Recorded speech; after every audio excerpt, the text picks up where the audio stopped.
Hi, everyone. Welcome to another Door Mind event. I'm your host, Patrick Menard. From wherever you are in the world, thank you for joining us. Though our topic is a weighty one, this is a space where we can explore our common experience, gain some insight, and find comfort in being seen and not feeling alone. And that is our hope for you tonight as we strive to create community and shed more light into a world that needs ever greater attention and care. Give me 1 second here.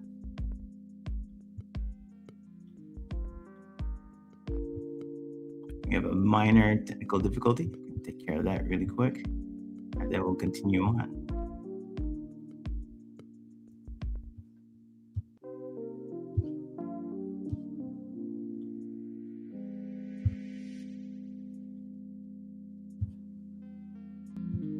Okay, great. Sorry about that minor hiccup, everyone. We're good to go now. So yeah, again, thank you. Welcome everyone for being here tonight. I'm your host, Patrick Menard. Wherever you are in the world, thank you again for joining us. Our topic is a weighty one, but this is a space where we can really come together and communicate and chat and strive to shed more light into what we're going to be talking about tonight and for this thing that needs greater attention and care. I'm joined by our guest, mother and author, Hannah Bottigheimer, to have a conversation about this idea of false finish lines and life after psychiatric crisis. We'll start our conversation tonight with Hannah while incorporating some of the questions that many of you submitted at registration. We'll then open it up to a live Q&A. Our very own Stephanie Greer will be moderating the YouTube chat to collect and theme all the questions that you submit. So feel free to add questions regarding our conversation and Hannah's experience at any time in the chat. Speaking of Hannah, she is a mother of 4 whose life has changed overnight when her 14-year-old daughter developed psychosis and no longer recognized her. What began as a terrifying medical emergency became quite a long journey of hospitalizations, uncertainty, and the complicated reality of serious mental illness, an experience not foreign to many of you who are here with us tonight. So through that experience, Hannah began to understand something many caregivers face, but rarely ever talk about: how supporting someone you love can slowly take over your life. In her writing, Hannah explores the emotional toll of caregiving and the long, messy, often invisible road families must navigate after crisis, when recovery is uncertain and the responsibility doesn't seem to end. So Hannah is currently working also on her memoir called The Last Child. Hannah, welcome, and thank you for being here tonight. Thanks. It's great to be here, Patrick.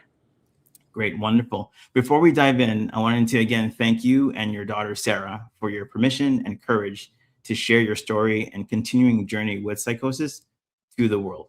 Now, while many in our audience lean towards schizophrenia, the individual and family journey with psychosis and serious mental illness are shared across the board. So let's start with the night when everything changed. Sure. Hannah. Absolutely. So, as Patrick, you and I have talked about this a little bit, and I've detailed the first night, the moment that everything changed for us in the opening chapter of the memoir, The Last Child. For us, it was an ordinary night. It was a Thursday night. In fact, it was actually exactly 5 years ago last week. And we had an ordinary evening.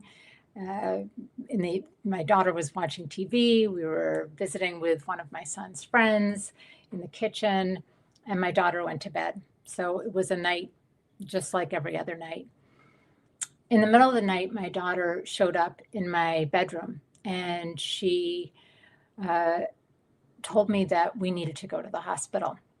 I thought she was having a bad dream, and I asked her why we needed to go to the hospital. She looked fine. She said that she had a brain bleed and that her lungs were collapsing. My daughter had never had any physical health issues before, so I brought her back to her bedroom, tucked her in, tried to get her to go back to sleep. Not very long after that, she got back in bed with me, and she slept fitfully through the night, but essentially continued to insist that I take her to the hospital. I think she said that the cancer was back, her lungs were collapsing, and that she had a brain bleed. And all of these things made no sense to me. So that was when it started. The next day, when I woke her up, actually, she woke up in bed next to me, and she said, she seemed perfectly like herself. And I said, "Oh, good. So you made it through." And she said, "Made it through what? Have you called the ambulance yet?" So it was at that point when I became aware that something really, there was no precedent for this. And, um, I called her pediatrician, and I described what was going on.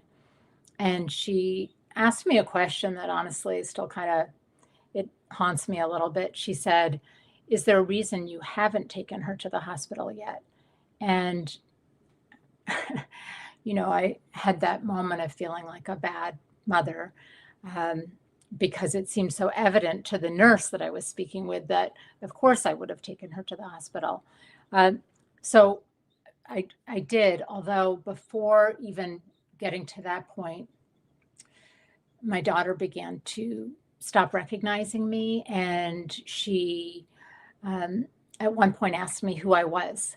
And again, I was very confused by this. And I said, "I'm your mom, silly." And she said, "You're not. You're not. You're Dr. Ellis Gray." And she had lost touch with reality and had begun to see me as someone other than her mom, and see herself as intermittently, sometimes herself and sometimes a character on the television show Grey's Anatomy. Wow. Wow. That's pretty dramatic. And there's a lot that went on there, and probably a lot of emotional jumps that you and your daughter did at the same time. So while all this was occurring, you're jumping into this, you're trying to figure out what's going on. Let's go back. So I want to ground us into like who you were before Sarah's illness happened.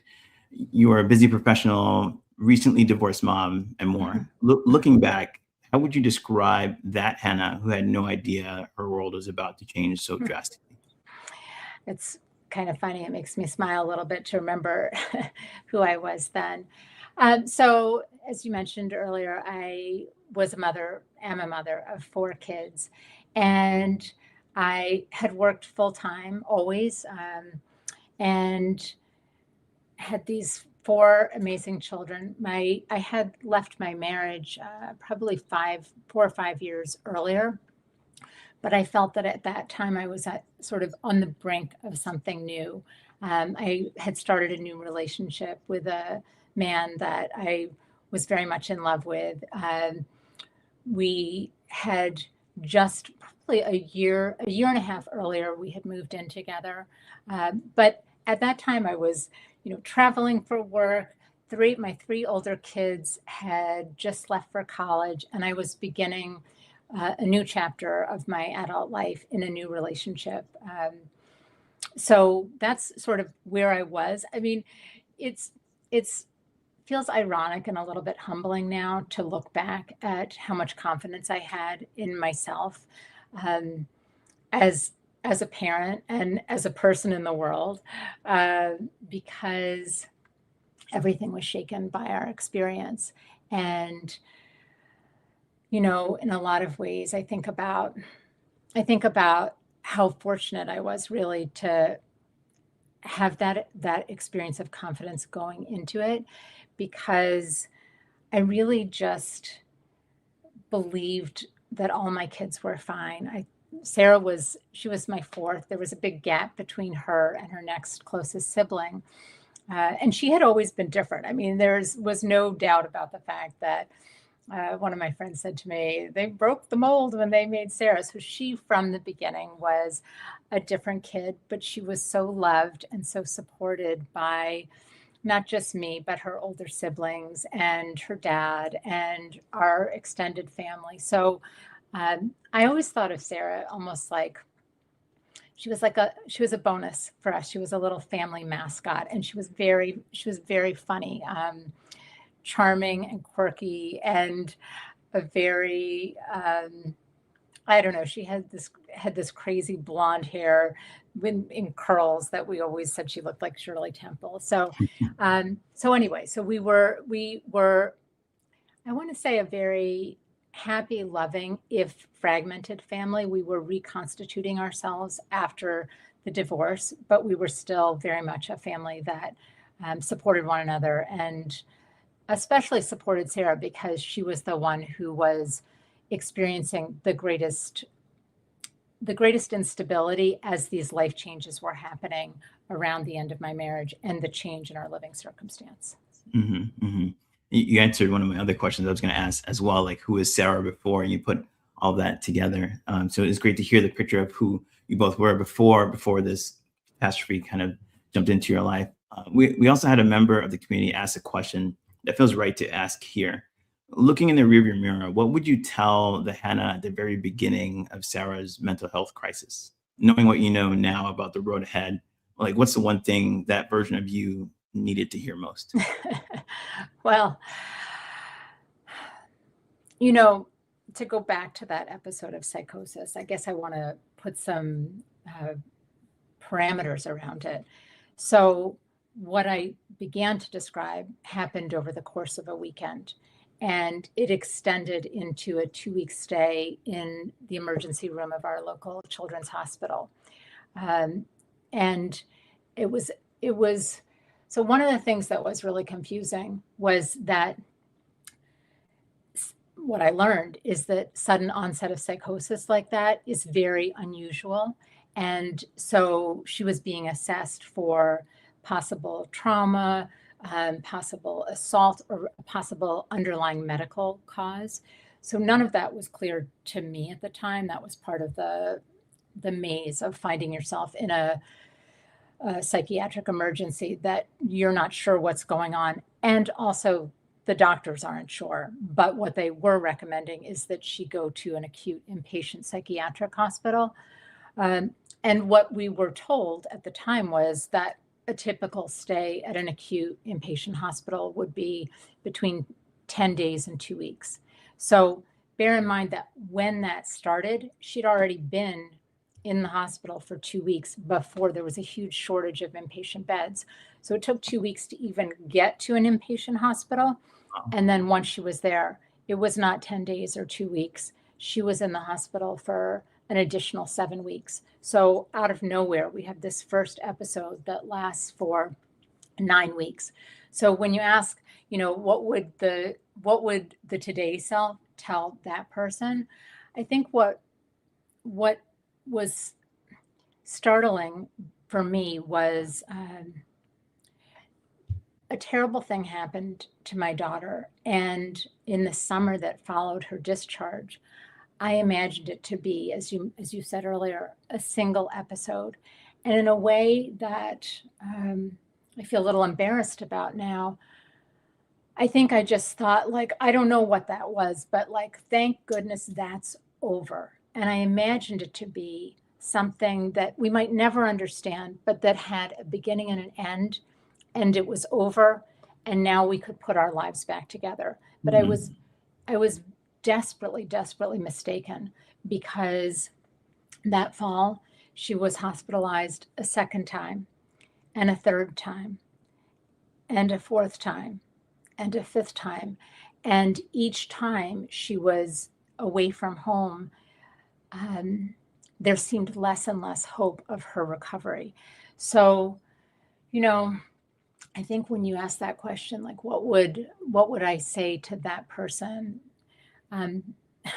who was just coming out of that first episode?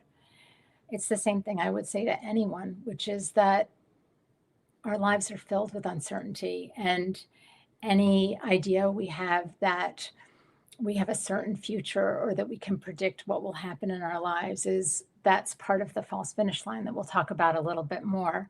But I think in a very naive way, it felt recoverable to me after, as bad as that first episode was, of having this sudden dramatic event happen. And, again, because I know that other people joining this call are also people who wear multiple hats. So I was a mother, but I was also a full-time employee. And I was a mother not just to Sarah, but to my other children. And I was in a new relationship with a partner that I needed to count on for a lot more support than I'd anticipated.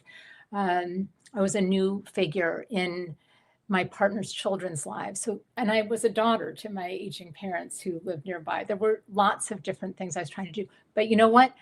I still thought I could do it, which again is part of the, I didn't know how much more there was ahead. And I also didn't recognize that my capacity was finite. I think it was that confidence that I had going into everything that allowed me to think, I can handle this. Like, it's going to be okay.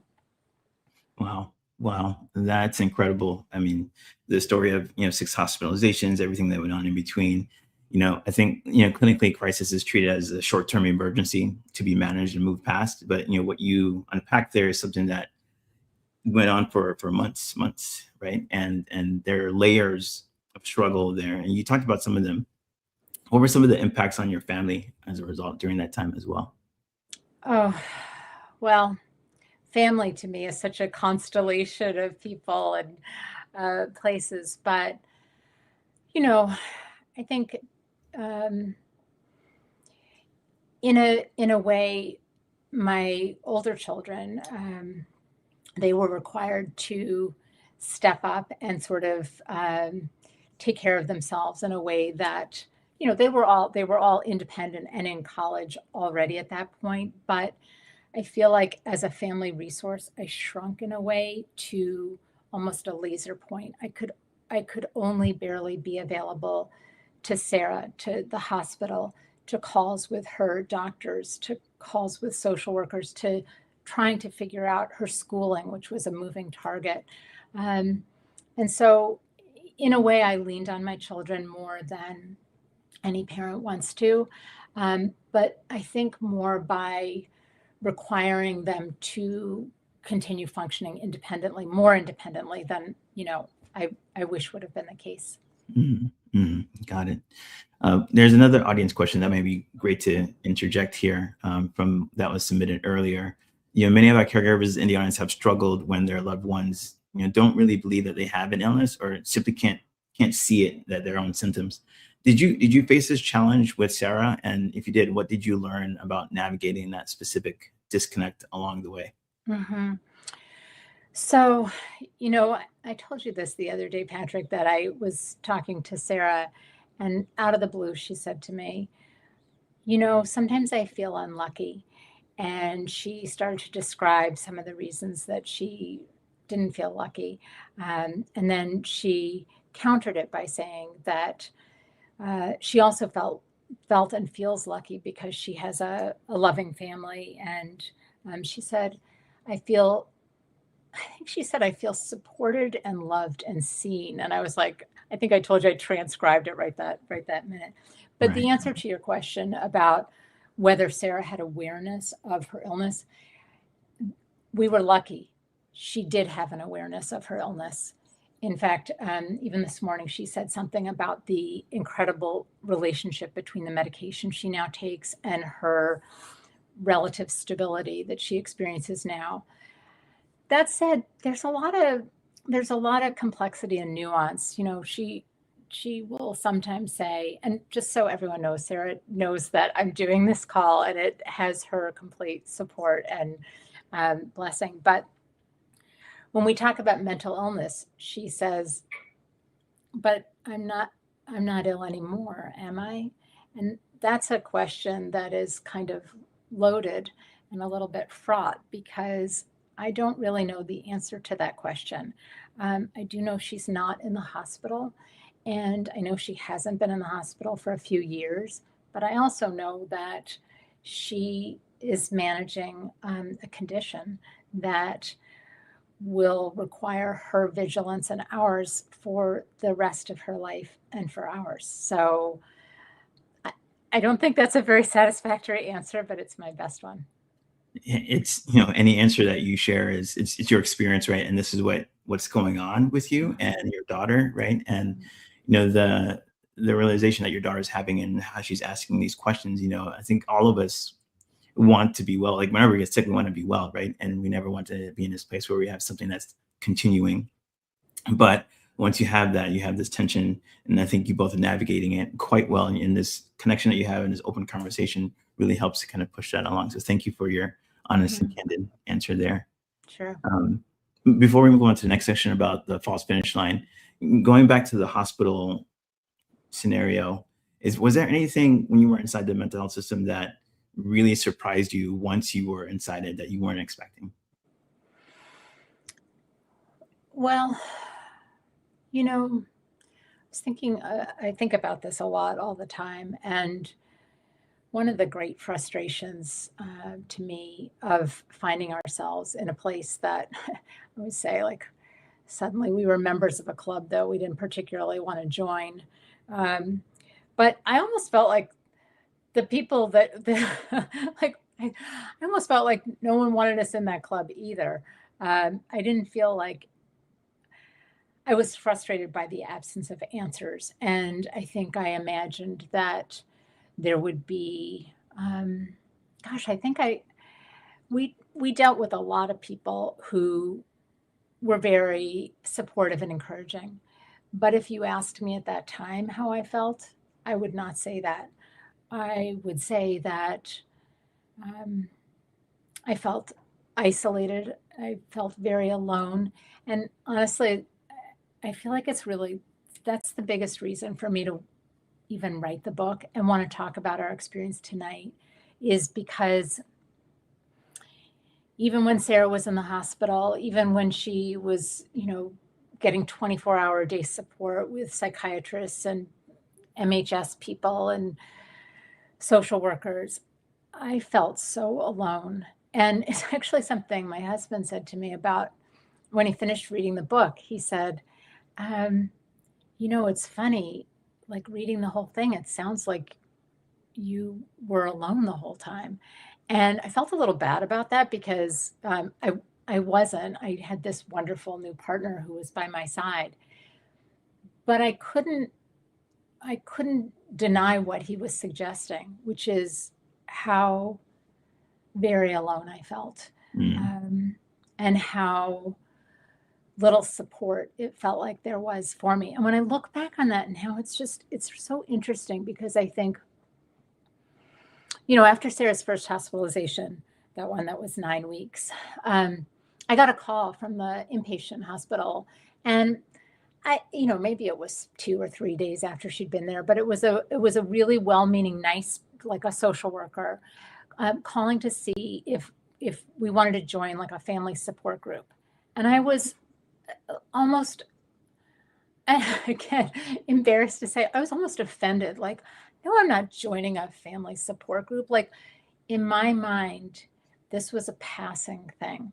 So even if there was support there, I wasn't in a frame of mind to see it, recognize it for what it was, or accept it. In fact, as I mentioned, so there was that first hospitalization. Then there was a summer where, I'm thinking, okay, that's all behind us. Then in the fall, it all starts up again. I did not join a support group until I think a year after Sarah had been discharged from the hospital. And I just couldn't bring myself to. So I think some of the ways in which I felt alone weren't because there weren't structural supports there. The traumatic experience for me of navigating what Sarah's life and our life and her recovery and our recovery was going to be like was such that I just couldn't take advantage of any of those resources. That makes a lot of sense, because when you do finally acknowledge, it's almost like if you accept that you need this resource, then you're also admitting that this is a much deeper situation that I'm in right now that I have to deal with, and kind of delaying that a bit allowed you some spaces to kind of live in the space where like, no, this is going to be fine. We're going to go back to normal. Right. And so accepting that kind of, yes, which is a great segue to the false finish lines, that concept that you brought up. You use that phrase in your book, and it resonates deeply with our community, and likely in part because when anyone is faced with such taxing moments of crises, we start to create these goalposts wherever we can. Right? We want to see a finish line. What is a false finish line, and where do they emerge for you? A false finish line is any moment that you think that everything's stable now, or that the worst of it is behind you, because the reality is we just don't know what's ahead of us. I think one of the things that I learned with those multiple hospitalizations that happened in the fall, the 2nd through the 5th, let's call it, was, I remember someone saying, I kept saying, can we talk about discharge? Can we talk about discharge? When is Sarah going to get discharged? When are we going to start thinking about it? And the social worker said to me, we start discharge planning from the day a patient is admitted. That's where we already are. So I think that's really where I got the idea. The discharge was like the promised land. Like once my kid was home, then everything would be okay. So again, just to kind of back up, you've got this first one, you've got a summer, then you've got a fall, September through December, of multiple hospitalizations. And discouragingly, like when your child's or a loved one is not doing well, you'd like to think that they're going to get better, that there will be some signs of them getting better. But that didn't happen with Sarah. She was getting worse, and she just kept getting worse, to the point that, so this, Patrick, in the book, I organized it in 3 sections. And the first section is the first 9 months. And that I considered that acute, meaning during those first 9 months, there were multiple hospitalizations, but Sarah was in and out. In the second section, which is called long-term, that's where Sarah, when she was hospitalized for the 6th time, she was inpatient for 9 continuous months. Wow. And when your kid is away from you for that long, there's no way you're not going to look at discharge as the goalpost. Like, you just want your kid back. And worse than that, you're starting to confront the possibility that your child may not be treatable. They may not recover. And there is a possibility that your life as you knew it before is never coming back in any form. There were times during that 9 continuous months where, when we explored the possibility of discharge, it wasn't discharge to home. It was discharge to a residential facility. There were a lot of possibilities, and they weren't all coming home. So, I really held out hope that she would be able to come home, but truthfully, I was losing hope during that time. Eventually she did stabilize, and it was really the right medication that got her stable. But I was, in my mind, thinking that when she came home, like, I could pick up my life where it had left off. And so that's sort of, when I talk about the false finish line, I wasn't prepared for what discharge would look like. So I want to be really clear. I was incredibly grateful that she was coming home at all, but I was also woefully unprepared for what coming home would look like. So during that whole time that she was away from us, I was driving to inpatient hospitals, visiting her, managing her care, managing the planning, figuring out where she was going to go to school. And I was also working full time, which I remember one of the therapists in the hospital saying to me, it was a little glib and kind of insensitive, actually, but I think well-meaning. He said, well, now's the good part. You can get things done while she's in the hospital. And I kind of cringed when he said it, because well, it sounded a little heartless, but of course later I understood what he meant, which was that when she came home, we were going to replace 24-hour staff, psychiatrists, social workers, and mental health specialists with me. So I was going to be doing the work that all those people did, and also having a full-time job that required me to be on client calls, travel, go to team meetings, be available the way an employer should reasonably be able to expect their employee to be available. So my false finish line was thinking when she got home, like, that life would somehow return to a life that I knew, but it didn't. It didn't at all. In fact, I mean, again, I feel like lots of people who are joining us tonight are probably very familiar with what discharge under these acute circumstances looks like. But our experience was that I remember, we were getting services from the Department of Mental Health, and there was a different specialist scheduled to come to our house every single day of the week. And I remember thinking, like, something seemed fishy about that to me. Like, if she's so okay to come home, how come DMH is sending multiple therapists multiple days a week to my house? Like, maybe things aren't really okay. That's when I started to clue in that maybe this was going to be a little tougher than I thought. Wow. So that was sort of the first false finish line, was like, I mean, again, like the incredible mix of emotions of the just relief, and I mean, it's just such a relief to have your kid come home, especially after so long. But then also the reality of I'm scared all the time. Like, what's going to happen next, and is she really okay?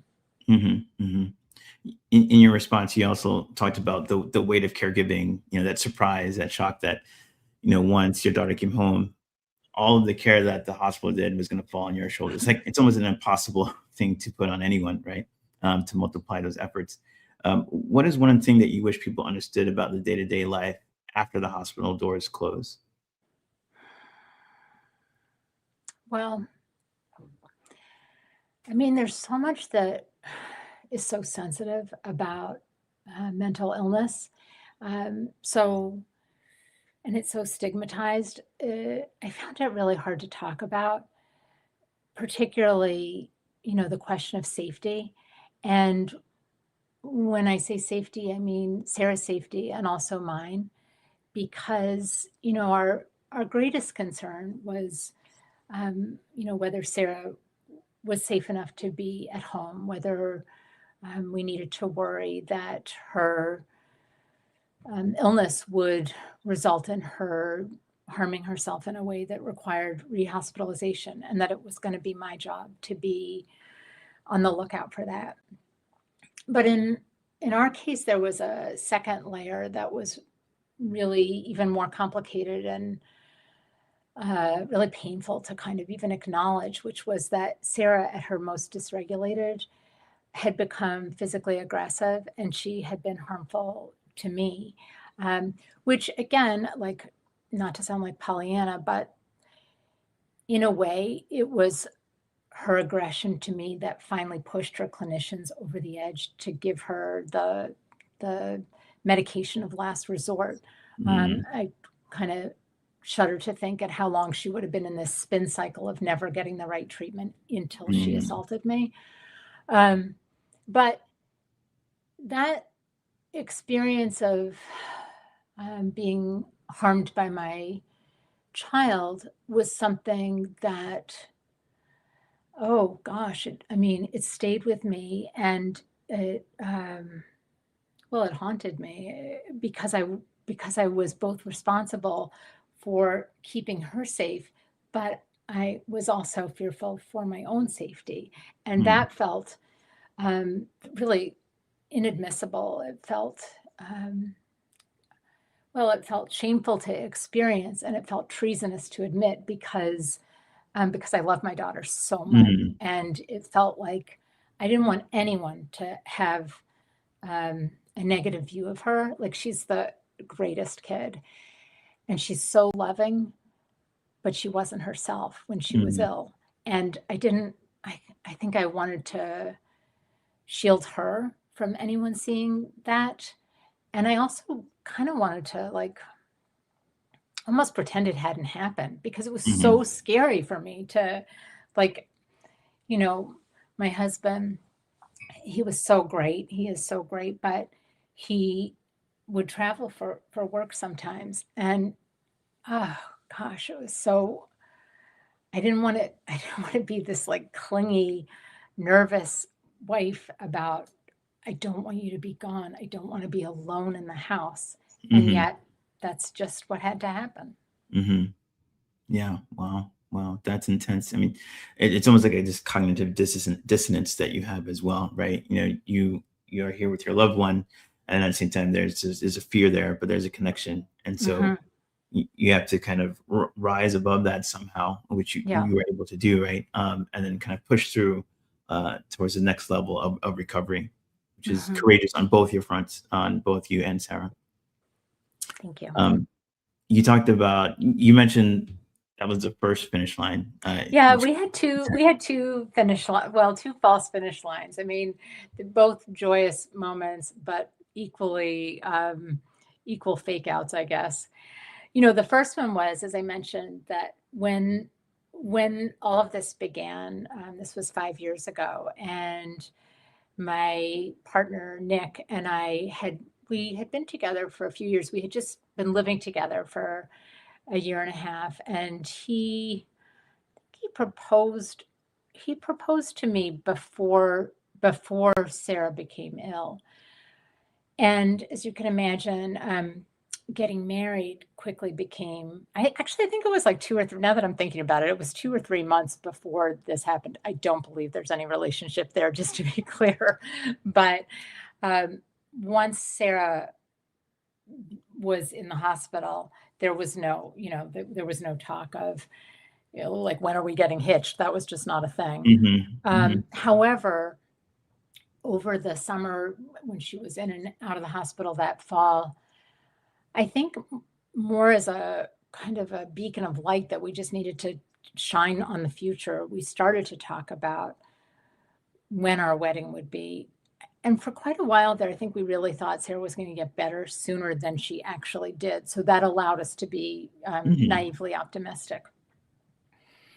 So we planned, we actually planned two weddings and we canceled both of them because it was not a joyful time. It was, I mean, talk about treasonous. It was like, who's planning a wedding when your kid's in the hospital? But once we started to imagine that she really would get better, we put a third wedding date on the calendar. And we negotiated with the hospital where she was staying. She had started mhm, to get like um, off grounds passes and day passes. And so we started to talk to them about, like, if we do this, if we have this wedding, could Sarah come home from the hospital for a few hours? And then as it happened, Um, she was discharged 6 weeks before our wedding date.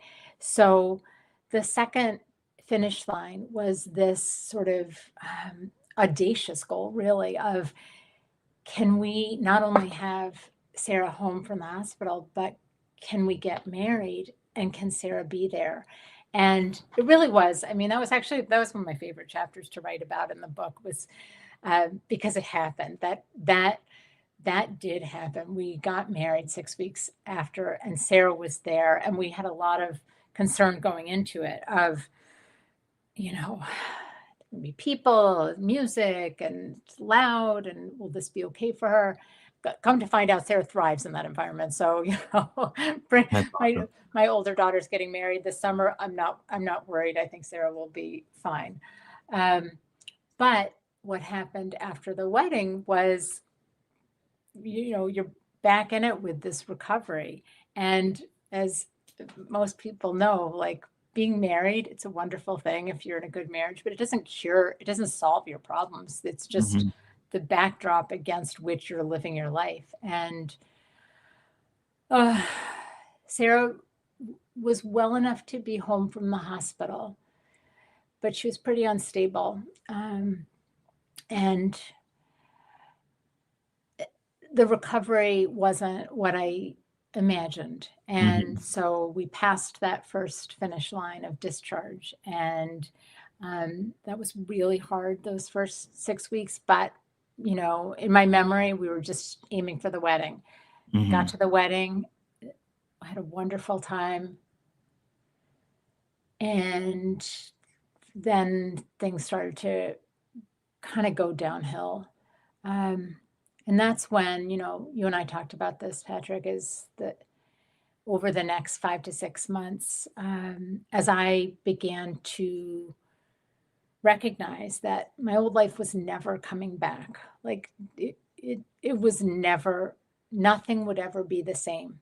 And I wasn't doing very well adapting to that reality. I was really struggling to care for Sarah at the level that she needed, and also be working full time, and also be fulfilling all the other roles in my life. And I started to lose heart, really, and get pretty discouraged. I started to feel like I wasn't doing that great at work, which, like, it's kind of funny. I think when we talked one time, you asked me, you didn't use these exact words, but I think you asked me if I blamed myself or if I felt bad in some way. And, you know, there was a time where I really did feel bad, where I felt like mad at myself, like I should be able to do this. I should be able to, like I was a full-time working mom of 4 kids for years. And I should, like, I believed I should be able to do it. I don't feel judgmental like that now. But I wasn't flourishing, and I ended up feeling that I just didn't think I could work anymore, because I was so distracted all day. Sarah at her school, of course, since then they've changed the rules and now kids can't have access to their phones anymore during the day. Yeah. Would that this all had happened then. But at the time, Sarah had her phone and she counted on me for kind of all day, like lifeline support, just checking in, needing reassurance, lots of bobbles. And I ended up, you know, I ended up deciding that I had to leave my job, which was a really big decision and cost me a lot. I mean, in terms of, well, obviously income, identity, structure, purpose. And, you know, it was during that time that I started to kind of go downhill. You know, and it just started to seem like, it started to seem like this is my new life now, is defined entirely by caregiving. And it seemed like in a not especially healthy way, Sarah's identity and mine had merged. And by that, I mean, I always hated this expression people say about, you know, you're only doing as well as your worst kid is doing. And I was like, that doesn't apply to me. And yet it totally applied to me, because if Sarah was anxious, I was anxious. Sarah's moods had a huge impact on what I could expect my day to look like.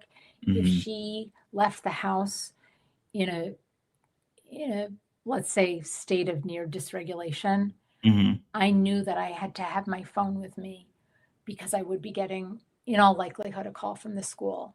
And it got to the point where I just didn't think I could schedule anything, because at any moment, I could reasonably expect that I would have to just drop it. And so, I mean, this gets to the thing we've talked about a little bit about, like, when caregiving crosses the line from just one role to being your defining role, and like what happens to the self when you start to feel like you're being erased by your responsibilities as a caregiver. Wow. Wow. And you've segued great into the next section here about the descent and then the emergence. I can only imagine how much this vortex of false finish lines and invisible labor might feel like. And you described real exhaustion, depression, potentially like. And you started talking about like what that looked like, but what do you think contributed to that kind of descent? Well, I mean, so there have been periods on and off in my life where I've done coaching for people around work stuff and job transitions, probably because I've like worked for so long and through now through every kind of transition there could be, and I always give this really critical piece of advice that I myself did not follow when I left my job. And the advice is whether people are leaving a job or retiring or for any reason stepping away from a current situation, I believe it's really, really important to be moving towards something and not retreating from something. And I think that's just incredibly important for like mental well-being. But I didn't do that. There wasn't something that I was advancing towards. There wasn't something I wanted to do. I was retreating from how overwhelmed I was by trying to be two people. Well, more than two people, honestly, but like at a minimum, two people, a full-time employee during the day, but also a mother to a daughter in recovery who needed me available. Like that was just the starting point, but I didn't have something else that I wanted to do. And I think that was the biggest contributing factor. Again, like not to sound too hard on myself, I don't know what I could have thought I was going towards at that point. But I didn't have something other than like sanity was was my goal, was just I'd like to be one person. Like even if being that one person isn't that much fun, I think I could probably do just being one. Wow. And so it also sounds like you deciding to leave your job was also an act of survival, one way to kind of protect yourself. Even though you hadn't thought about what to go towards next, it was a concrete step you could take towards protecting yourself while caring for Sarah. So at some point you started to ask those deeper questions, right? Like what happens when a person whose identity has been overtaken by caregiving? Like what happens next? How did you begin finding your way back to yourself? Well, you're giving me more credit than I'm due. I didn't actually ask myself those questions. I was just like fumbling around and kind of drifting and being like, I think I was depressed, but I was definitely not saying that word because I had too much to do. Like I just I was not in a place of acceptance. You know, I've been influenced by a lot of people. I've been incredibly fortunate to have some really good friends who supported me through all of this. And even when I feel like I wasn't able to be a good friend myself, those folks just stood by me and were like always there. One of my very close friends was suffering a terrible loss, and she was grieving the loss of her oldest child. And she was actually one of the few people that her heart was so open and raw that I felt like we could each other in a way that, again, not our experiences were not the same. Her son passed away, and it was a tragic loss. And at the same time, there were elements of her grief and loss that felt familiar to me. So when she took a radical step um, to treat her own, and Hold on a second. All right.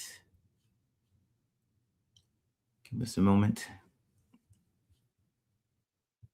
see. While we're waiting for Hannah to come back on, after this segment, we're actually going to start taking questions. So if you haven't already, go ahead and start adding questions into the chat, and Stephanie will continue to kind of pull those together and pull those into a theme.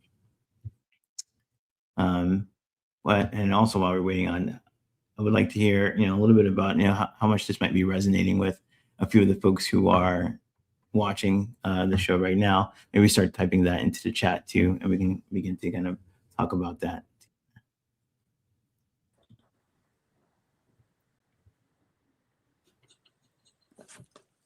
Hi, can you hear me? Yep, you're good. Okay, sorry, I don't know what happened there. Okay, you're all good though, but you can hear me Yes. too? Yep. All right, perfect. So people are going to be like typing in the chat. I asked them to kind of tell us a bit how this may be resonating with them, some things that may be similar or different, and start to ask questions. And Stephanie's going to start taking those down.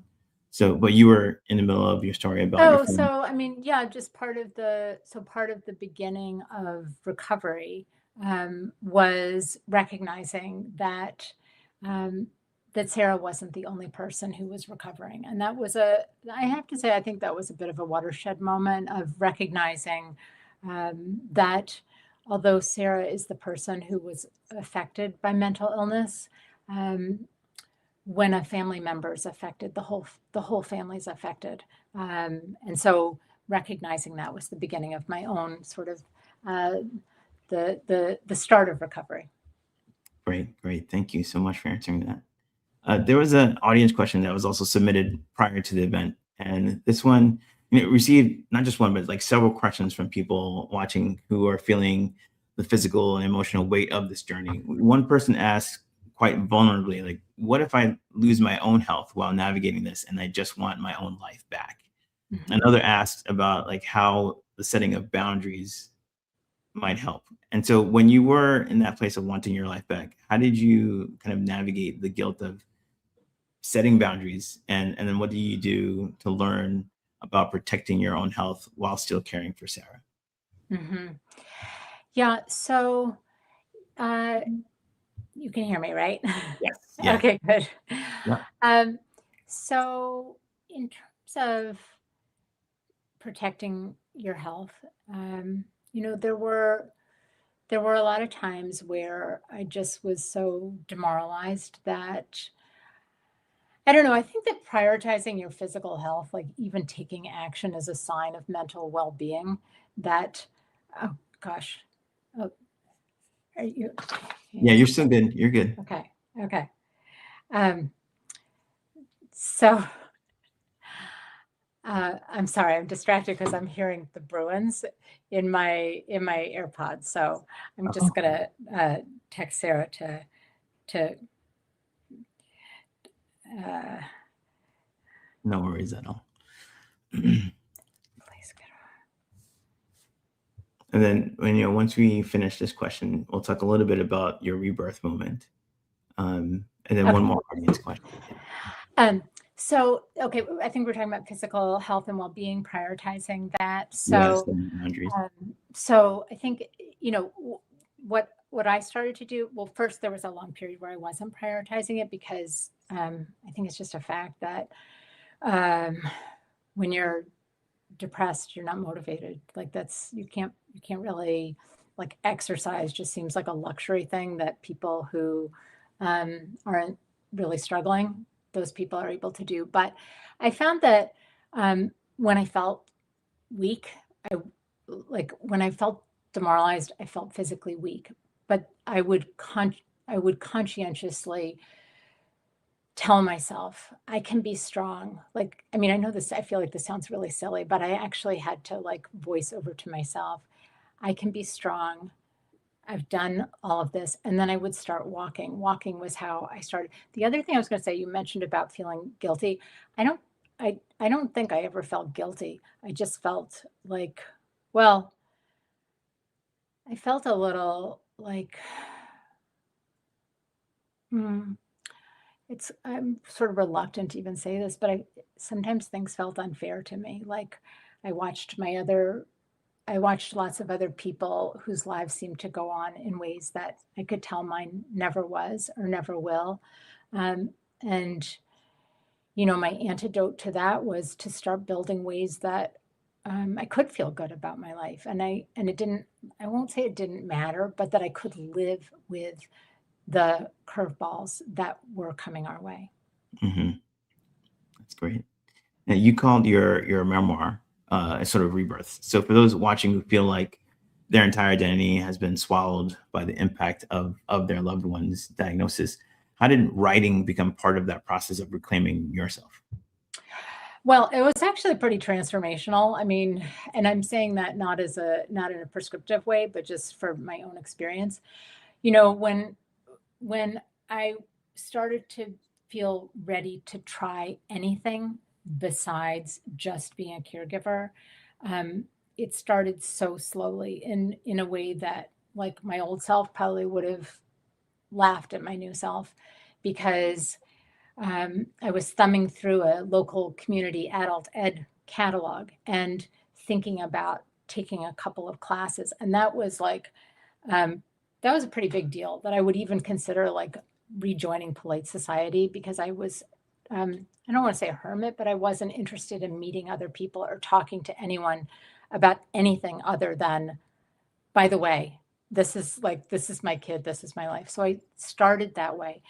One of the classes that I signed up for was it was like a personal essay writing class, and I just did it kind of on a lark. I tried to get my husband to do it with me. I tried to get a friend to do it with me. No one wanted to do it, but I did it by myself, and I started writing about that experience of the psychedelic journey, and the feedback I got was, what are you not telling us? Like, it sounds like you took this journey because there was something you wanted to address, but how come you're not saying it?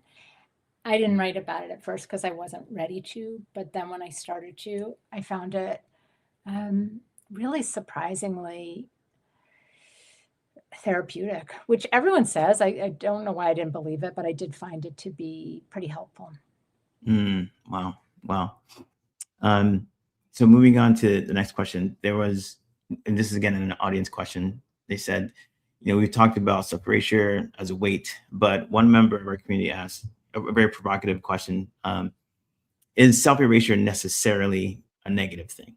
Like, can we look at it like the act of letting go of our rigidly held beliefs and old patterns as a benefit of helping others? And looking back, were there parts of the old Hannah that you were actually glad to see erased to make room for who you are now? Well, that is a provocative question. um, I'd love to say that it was liberating to let go of my old self. It's not entirely true. I think the parts that are new and welcome to me are that because so much of my life is still about caregiving, I'm much better now about setting boundaries around things that I'm willing to do or not do. And I treat my energy and my stamina as a precious resource that I have to guard. And it's partly because I have to guard it because Sarah's still my number one priority, but also I got to take care of myself. So, um, you know, I feel like self erasure, it's hard to picture that being a good thing. Um,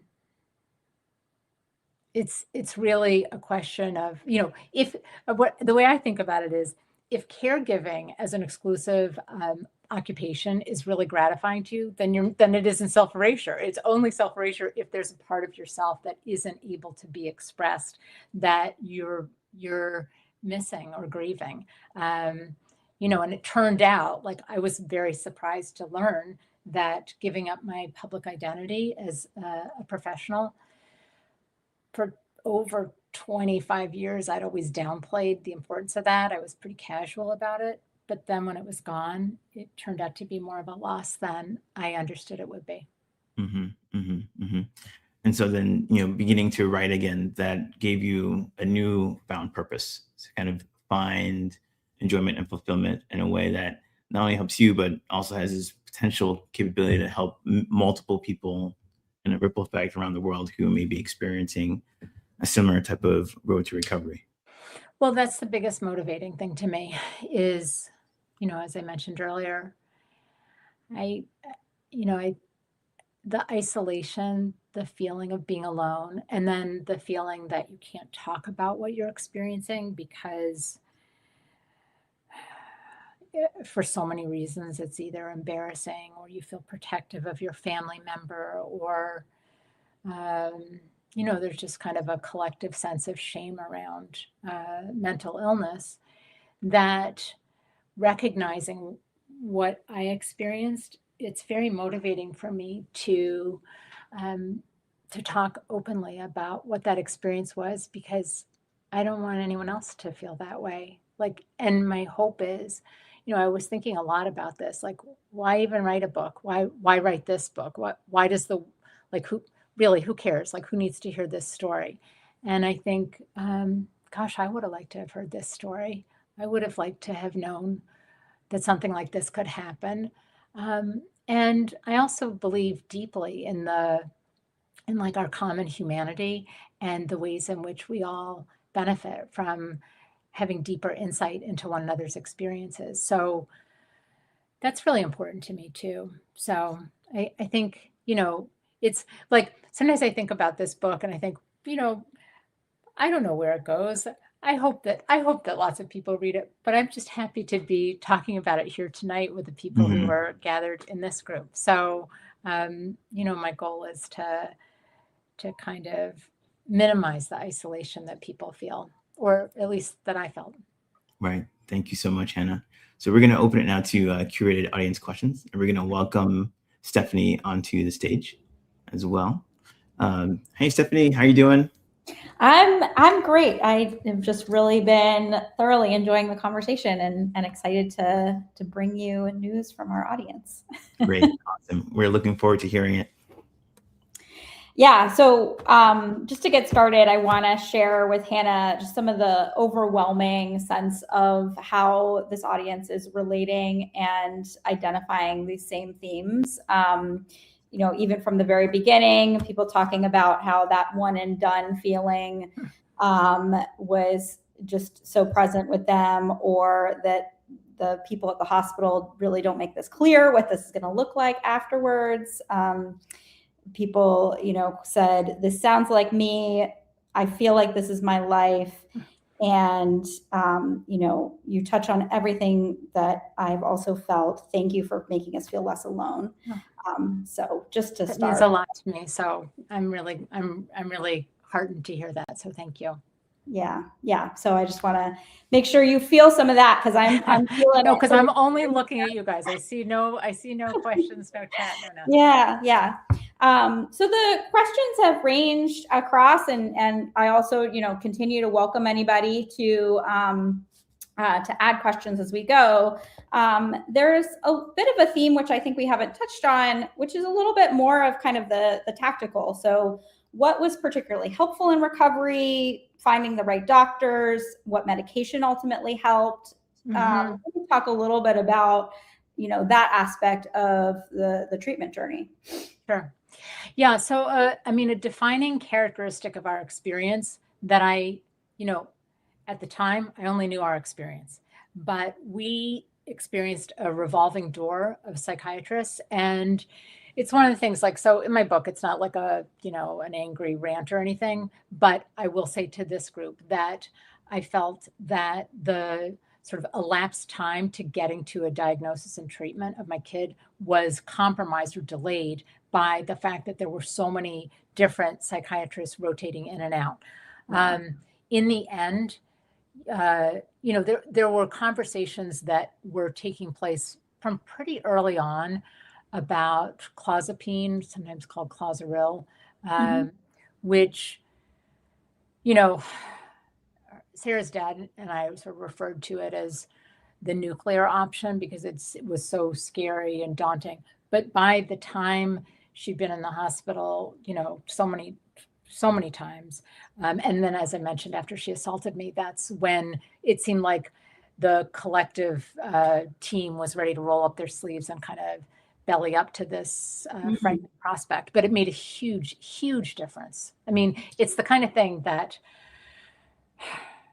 you know, you don't want to go down this path, but you can't help but think, if we'd only started her on this, you know, at the beginning, could she and our family have been spared all of that time and all of that that trauma? Yeah. So, Yeah. so that's, I mean, it was in the end, it was the right medication, but certainly there were points where I did not believe that there would be any medication, because we were cycling through so many, and it was very discouraging. Yeah. And that's very relatable, you know, at Dora Mine in particular. You know, we work a lot with clozapine and really want to provide access, because there's so many stories where it's been really helpful. So I'm glad we touched on that, and thank you for sharing about that. You know, you just mentioned a bit about, you know, Sarah causing harm, kind of assault. And that's relatable to some of the folks in our audience too. And they wanted to ask about getting over that feeling of being afraid, and, you know, if that's happened, or how that's going for you. We really appreciate you sharing so vulnerably about that, and have some more curiosity.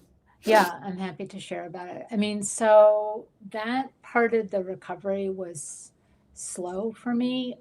You know, like, if I were giving you the timeline, I would say that between the assault on me and the beginning of clozapine was within the same week. That was, it happened that quickly. So bear in mind, she'd been in the hospital for a long time, but it happened right away.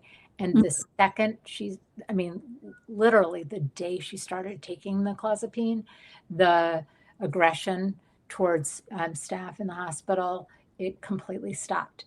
Now, I wish I could say that change was like, okay, now I don't have to worry anymore. But the experience cast very long shadows for me. And I was afraid for a very long time. You know, initially on the visits, the day passes and the overnight passes from the hospital. You know, I really can remember what that fear felt like in my body, just, and also the shame of, like, it was terrible. But your questions about recovery, over time and with reassurance, and also I did start getting support then. I did finally join a support group, and then yeah, and actually we just had a question about if there was a particular, like, parent support group or something that you want to mention. Yeah. I mean, so I joined a support group, and then I learned, again, I don't know why it took me so long.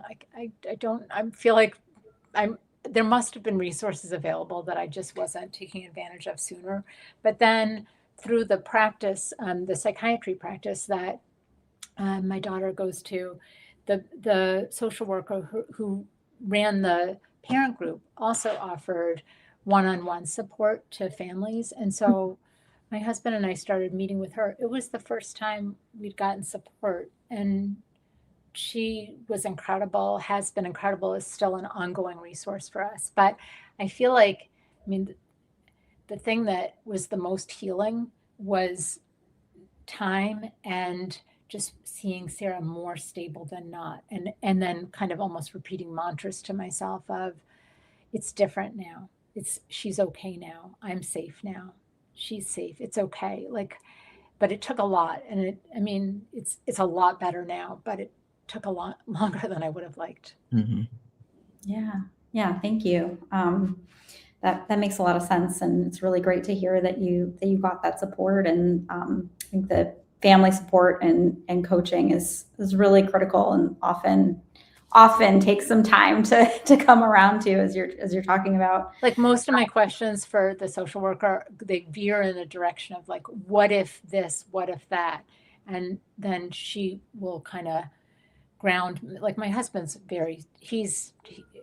he never thinks something bad's going to happen. It's my nature to think something. And then the nature plus experience is like, so he helps ground me. And then the social worker helps also, just sort of reminding it's different now. Yeah, that makes sense. We have another question that's kind of forward or future thinking. There's a couple in this theme, but this one was particularly interesting. How do you adjust to the idea of the change around the life you envisioned for Sarah changing? So how do you kind of adjust to that, or have you adjusted to that? How has that changed with this? Yeah, no, I'm like a GPS recalibrating all the time. Great image. Constantly recalibrating. I mean, there's a kind of funny irony to the idea that sort of rebirth for me would come in the form of writing about the caregiving. It's kind of meta, like, oh, so now I'm free, but by living inside it. But oddly, it seems to work, so I'm just going with it. In a funny way, so Sarah's a senior in high school. She goes to a therapeutic school, and she's been approaching the end of her high school career with a lot of apprehension. But the thing that's incredibly important to her is, guess what? Mental health. She is so impassioned about mental health, and she, right away coming out of the hospital, thought she wanted to be a psychiatrist, and then sort of recognized that was maybe a bridge too far. So she downshifted that to maybe it was more realistic to become a social worker. Then now we're kind of readjusting that also, and trying to think about ways that, that the important thing is she wants to make a contribution, helping people. Mental health is very important to her. And I look at that sort of globally as, let's not limit ourselves. There are lots of ways to have an impact. And so I have this dream that, so tonight is the first night that I've ever spoken publicly about our experience, but I am wow, we're so I didn't realize that. How am I doing? Am I doing okay? Amazing. You're doing great. You're doing amazing. Yeah. Wow. So it's the first time that I've ever spoken publicly, but it's my hope that it's not the last time. And it's my I can guarantee that. It is my greatest hope that Sarah joins me one day, and that she and I are talking together about the book and about her experience and about what recovery has looked like for her. I'd love to get her involved. And again, I mean, it kind of feels like Russian nesting dolls. Like, so my solution is to just burrow deeper into this life. And yet I feel better than I have in a long time. So something about it must be working. Yeah. Great. Well, I loved getting that color on kind of where Sarah wants to go with this, and kind of how that's bringing you guys together in this positive journey and positive mission. Another future thinking question that you may or may not have kind of thought through, but another caregiver was asking about, and I hear this all the time from families, about kind of long-term plannings for their children. We know as parents, we hope that our children outlive us. Have you thought about any of that long-term planning, or do you have concerns about kind of caregiving continuing? Massive concerns. I mean, this is you want to talk about an up at night issue. This is, how's this going to work? And as I mentioned earlier, like, I tend to be a little anxious to begin with, and then you just put something like this into the funnel, and it's mayhem. But it's a real opportunity for us to both kind of manage some aspect of one day at a time, while not sticking our heads completely in the ground. There's got to be a place between like complete panic and total denial. And I feel like we're navigating that road right now as Sarah comes to the end of high school.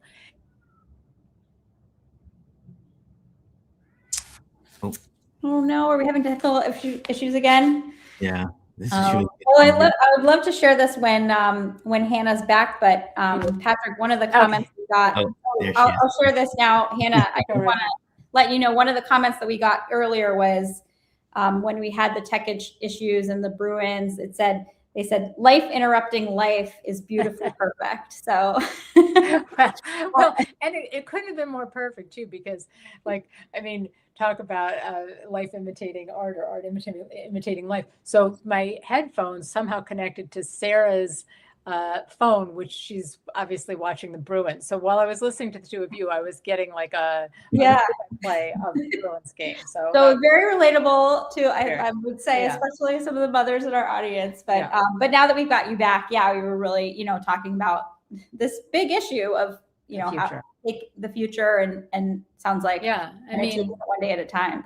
It's like alternating like terror and then one day at a time. And we've just had a really big positive thing happen, which is finding a transition program for Sarah to go to.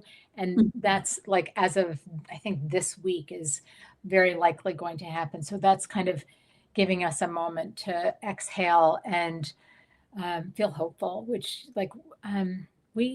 that's one thing that is different now. Like anything we have to be hopeful about, we're just so damn hopeful. We not in a naive way, just in a, my older daughter's getting married this summer, and a lot of people will be like, well, what about this? And you guys are, divorced parents, and is this going to be bad? I'm like, all I see is a beautiful bride and a happy event. And we love happy events. That's all I can say. Yeah, that's cool. That's beautiful. Yeah. I think you always need something, positive to march toward, right? And having that positivity kind of brings you up out of whatever depth you may have, right? You always got to have that something, right, and not lose it. Well, and the other thing too I would add is that Sarah, for a kid that has some social deficits, is highly attuned to how her mother's doing. So if I start to flag, it has a downstream ripple effect in a not good way. So, I want to be flourishing. We all want to be flourishing, but I feel an extra responsibility to flourish because someone's paying very close attention to how I'm doing. Yeah, absolutely. Do I have time for a bit more questions, or did you want to? We have another 3 minutes for questions if you got more. Yeah. Okay. These are great. These are really great that are coming in. Yeah. It's been really great to see from the audience.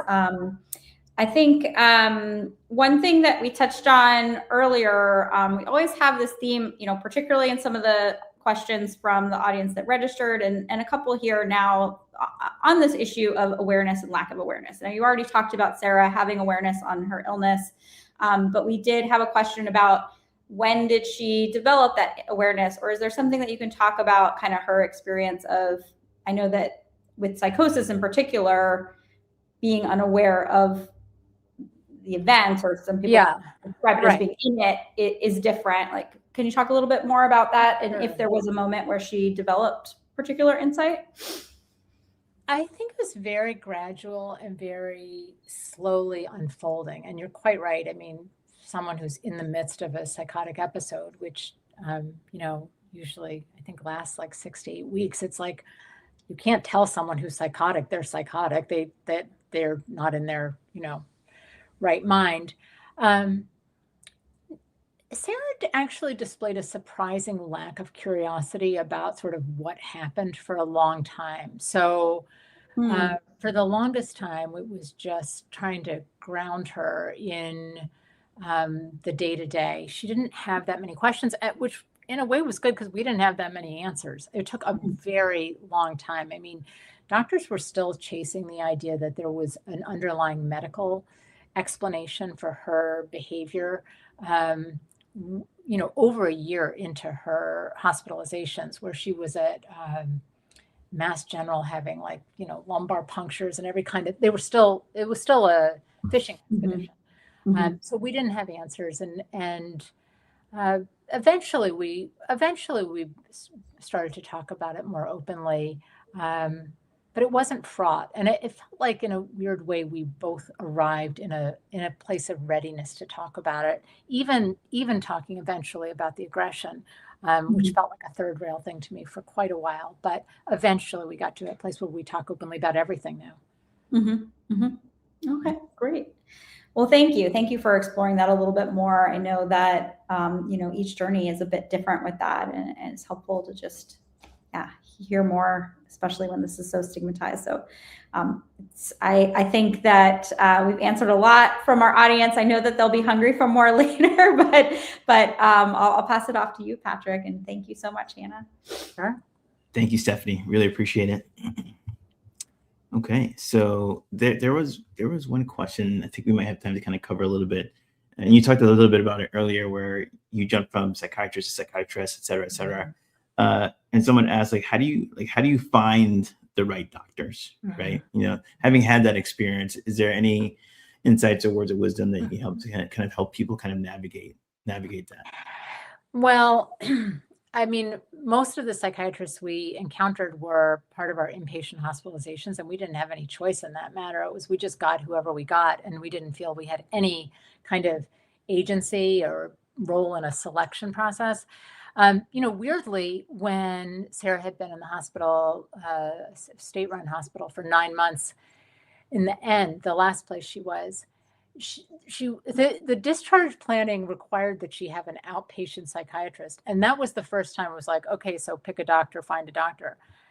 What we learned was that it was incredibly difficult to find a psychiatrist who was willing to take on a patient who was taking clozapine. But people weren't transparent about that. It was just like every door closed, like slammed in our face. And no one seemed that concerned about it except for me. Like, I kind of felt like, is her discharge date going to come and go? And she's not going to be able to get out because we can't find a psychiatrist who will take a patient who's taking clozapine. But eventually we did. And actually, so the answer to that question is, it was Sarah's pediatrician who kind of back channeled into a group that agreed to take her as a patient. And basically we're just really grateful at that point. Wow. So we've come to the point where we're going to our closing questions, and this is kind of looking at like where you're at now, you and Sarah. And you kind of covered this a little bit in the audience questions in the Q&A segment. I wanted to give you an opportunity to kind of share a little bit more about that, because we talk a lot about meaningful recovery here at DoorMind. And if we look at your life and Sarah's life today, what does that meaning look like for you and your family and your shared dreams for the future? Well, I have two thoughts about this. One is, I'm like partly really dying to read a passage that is at the end of the memoir. And the other is, I really want to read a passage from Viola Davis's memoir. So if I only have time for one, which should I pick? That's a good question. You know what? I can't answer that for you. I'm going to answer it. I'll do. Yeah. Because I'm writing memoir, I read memoir, and it's basically all I do. Either write or read. And I was reading Viola Davis's memoir, and there was a part that really just stopped me in my tracks. And so I'd like to read it to folks tonight, because it meant a lot to me. And it's about the journey of a hero. And I don't think I'm a hero. I think everyone's a hero in their own lives. So this is what she talks about. She says, a hero is someone born into a world where they don't fit in. They are then summoned on a call to an adventure they are reluctant to take. What is the adventure? A revolutionary transformation of self. The final goal is to find the elixir, the magic potion that is the answer to unlocking herself. Then she comes home to this ordinary life, transformed, and shares her story of survival with others. So that really spoke to me. Again, I don't think I'm a hero, but I feel that we've, as a family, been on an odyssey. And I think that everyone's on an odyssey, and it's really very heartening to be able to come out the other side and feel optimistic about what the future looks like for Sarah and for me. That's amazing. That's awesome. And I think it's kind of a great way to kind of wrap this up with that question and with that quote and with that passage. So Hannah, thank you again for your courage to come out here. I didn't know this was the first time talking publicly about this. So thank you for dropping that news here as well. I think our audience really appreciates all your courageous, honest answers as well. And we look forward to more opportunities to kind of help folks. So as we end here tonight, thank you all for coming. Thank you for joining us. Thank you for being with us tonight as well, hearing the stories and looking forward to what this means for your families and your recovery journey. You know, if you need any help, reach out to us. We're available. And we look forward to catching you on the next one. Thank you so much and have a good night.